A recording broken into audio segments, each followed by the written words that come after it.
विजय रूपाणी गुजरात के पूर्व मुख्यमंत्री लंदन जा रहे थे अपनी बेटी से मिलने। खुशबू राजपुरोहित, जिनकी इसी साल जनवरी में मनफूल सिंह से शादी हुई थी, जो लंदन में पढ़ रहे थे। शादी के बाद पहली बार खुशबू अपने पति से मिलने लंदन जा रही थी। डॉक्टर कोमी व्यास, उदयपुर की एक मशहूर डॉक्टर, अपनी फैमिली के साथ हमेशा के लिए लंदन शिफ्ट हो रही थी। इन तीनों नामों ने 242 लोगों के साथ एयर इंडिया की फ्लाइट नंबर AI 171 बोर्ड करी थी। कई लोगों ने फ्लाइट बोर्ड करने के बाद अपने घर वालों को मैसेज किया होगा, कुछ ने सेल्फी भी भेजी होगी और कई लोगों ने यह कहा होगा कि अब लंदन जाकर जब लैंड करेंगे तब मैसेज करेंगे। लेकिन उनके घर वाले उस एक मैसेज का इंतजार करते रह गए, क्योंकि लंदन जाने वाली ये फ्लाइट टेक ऑफ के कुछ मिनट बाद ही अहमदाबाद की एक मेडिकल कॉलेज पर क्रैश कर गई। फ्लाइट में 242 पैसेंजर्स थे, जिनमें 53 ब्रिटिश नागरिक, 7 पुर्तगाल के नागरिक, 1 कैनेडियन नागरिक और बाकी भारतीय थे। अहमदाबाद पुलिस के कल शाम के बयान के हिसाब से 204 यात्रियों की मौत हो चुकी है, उनकी बॉडी भी रिकवर कर ली गई है। ग्राउंड पर हुई कैजुअलिटी को काउंट करें तो ये आंकड़ा 294 तक पहुंच जाता है। 41 लोगों का अस्पताल में इलाज चल रहा है। ये 41 लोग प्लेन के यात्री हैं या फिर उस मेडिकल हॉस्टल के छात्र हैं, इस बात पर अभी कोई क्लैरिटी आई नहीं है। शुरू में तो ऐसी खबरें भी आई कि प्लेन क्रैश में जितने लोग प्लेन में थे, फ्लाइट में थे, उनमें से किसी की भी जान नहीं बची है। लेकिन एक ब्रिटिश नागरिक, जिनका नाम रमेश कुमार है, इंडियन ओरिजिन के हैं, इस फ्लाइट के अकेले सर्वाइवर हैं। रमेश को 11A सीट असाइन करी गई थी, जो कि इमरजेंसी एग्जिट के करीब थी। सोर्सेज के हिसाब से जब प्लेन क्रैश हुआ और धीमा होने लगा तो उन्होंने इमरजेंसी एग्जिट खोलकर जंप किया, जिसकी वजह से उनकी जान बच गई। लेकिन आखिर यह हादसा हुआ कैसे, जिम्मेदारी किसकी है, कौन लेगा, आज की वीडियो में इसी पर बात करेंगे। एयर इंडिया की फ्लाइट नंबर 171, जिसका एयरक्राफ्ट बोइंग 787, जिसको ड्रीम लाइनर भी कहा जाता है, उसने लंदन के लिए अहमदाबाद के सरदार वल्लभ भाई अंतरराष्ट्रीय हवाई अड्डे से उड़ान भरी थी।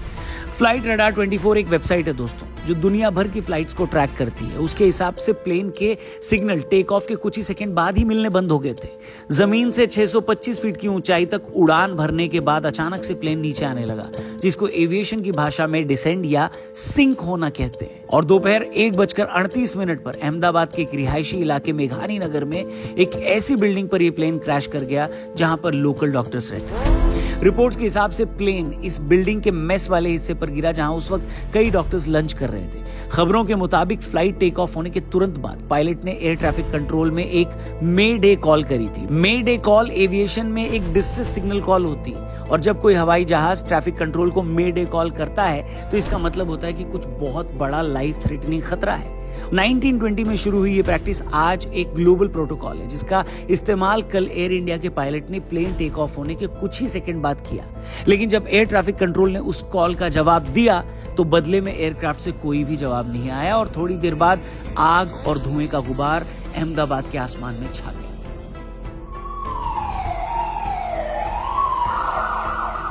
एविएशन एक्सपर्ट्स का कहना है कि फ्लाइट का डेटा रिकॉर्डर, कॉकपिट का वॉइस रिकॉर्डर और ब्लैक बॉक्स जब तक रिकवर नहीं हो जाते तब तक कुछ भी कहना जल्दबाजी होगी। विजुअल के हिसाब से प्लेन सिंक हुआ और मिड एयर तो कोई भी एक्सप्लोजन नहीं हुआ है। प्लेन सिंक होने की वजह इंजन मॉलफंक्शन हो सकता है, लेकिन एविएशन एक्सपर्ट्स के हिसाब से एक प्लेन में 2 इंजन होते हैं और दोनों इंजन एक साथ फेल हो जाएं, ऐसा होने की संभावना 1 in a billion होती है, वो भी टेक ऑफ के 1 मिनट के अंदर अंदर।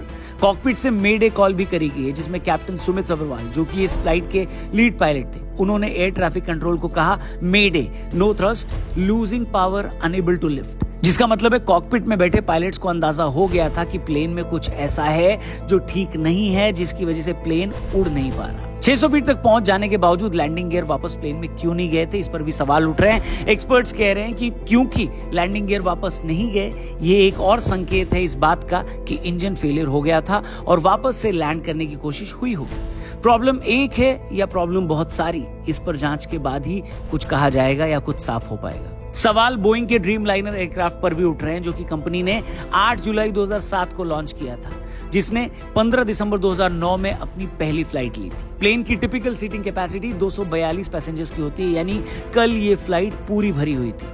हालांकि मैक्सिमम कैपेसिटी 298 तक भी हो सकती है। एयर इंडिया ने पहली बार ड्रीमलाइनर की डिलीवरी सितंबर 2012 में ली थी। इसे लंबी दूरी के लिए इस्तेमाल किया जाता था, जैसे दिल्ली से लंदन, मेलबर्न और पर्थ। बोइंग के इससे पहले कई एयरक्राफ्ट क्रैश हो चुके हैं, लेकिन इनमें से ज्यादातर बोइंग के 737 एयरक्राफ्ट थे। दोस्तों, ये क्रैश इंडियन एविएशन में आज तक का सबसे बड़ा हादसा माना जा रहा है। और इससे पहले भी आपने सुना होगा कि कई ऐसे क्रैश हुए, लेकिन पूरा एयरक्राफ्ट क्रैश हो जाना भारतीय एविएशन इतिहास का सबसे बड़ा एक्सीडेंट है। बड़े दुख की बात यह भी है कि ये प्लेन एक बड़ी भारी आबादी वाले इलाके में क्रैश हुआ, और जिस बिल्डिंग पर ये क्रैश हुआ उनमें कई सारे रेजिडेंट और जूनियर डॉक्टर्स थे। आप एक बार को मेडिकल कम्युनिटी के लिए सोचकर देखिए कि उनके लिए कितना दुख भरा दिन था ये। न सिर्फ उन्हें फ्लाइट में बैठे पैसेंजर्स की डेड बॉडी और इंजरी से डील करना पड़ा, बल्कि उन्हीं की कम्युनिटी के कुछ और डॉक्टर्स की भी यही हालत थी जो उन्हें संभालनी थी। वैसे दोस्तों, प्लेन के टेक ऑफ किए 1 मिनट भी नहीं हुआ था। इस वजह से फ्लाइट का फ्यूल टैंक भी पूरी तरह से फुल था, और इस वजह से एक्सीडेंट के बाद एक्सप्लोजन और ज्यादा बड़ा हुआ। देश के नागरिक उड्डयन मंत्री राम मोहन नायडू ने अहमदाबाद पहुंचकर क्रैश साइट विजिट करी। टाटा ग्रुप ने भी मृतकों को 1-1 करोड़ रुपए की सहायता राशि देने की बात करी है, और जो लोग घायल हुए हैं उनका उपचार कराने के लिए भी बेस्ट मेडिकल फैसिलिटी देने की बात की गई है। साथ ही जिस मेडिकल फैसिलिटी पर यह प्लेन क्रैश हुआ उसे दोबारा बनाने का जिम्मा भी उठाया गया है। लेकिन भारत में हर कदम हादसा होने के बाद उठाया जाता है। उस फ्लाइट में कुछ लोग थे जो अपनों से मिलने जा रहे थे, कुछ बिजनेस ट्रिप पर जा रहे थे, कुछ गर्मी की छुट्टियां मनाने जा रहे होंगे, लेकिन अफसोस कि उनके घर वालों तक वो नहीं, उनके न आने की बुरी खबर पहुंची होगी। ये साल 2025 कुछ ऐसा ही है दोस्तों। लोग अपनों के साथ छुट्टी मनाने पहलगाम गए तो आतंकवादी हमले में जान गंवा दी, ट्रॉफी का जश्न मनाने स्टेडियम गए तो भगदड़ में जान गंवा दी, और फ्लाइट में दूसरे देश जाने के लिए गए तो प्लेन क्रैश में जान गंवा दी। जितने भी लोग इस हादसे में दुनिया से जा चुके हैं, भगवान उन सब की आत्मा को शांति दे और उनके परिवार वालों को इस त्रासदी से जूझने की शक्ति दे। दोस्तों, लाखों लोग रोज फ्लाइट से यात्रा करते हैं। फ्लाइट यात्रा डेटा के हिसाब से सबसे सेफ है, लेकिन शायद जो लोग कल के बाद से फ्लाइट में बैठेंगे इस डेटा पर भरोसा नहीं कर पाएंगे। बाकी भगवान से और एक बार प्रार्थना करते हैं कि उन परिवार वालों को शक्ति दे। आप भी अपना ख्याल रखें। जल्दी मिलते हैं। जय हिंद।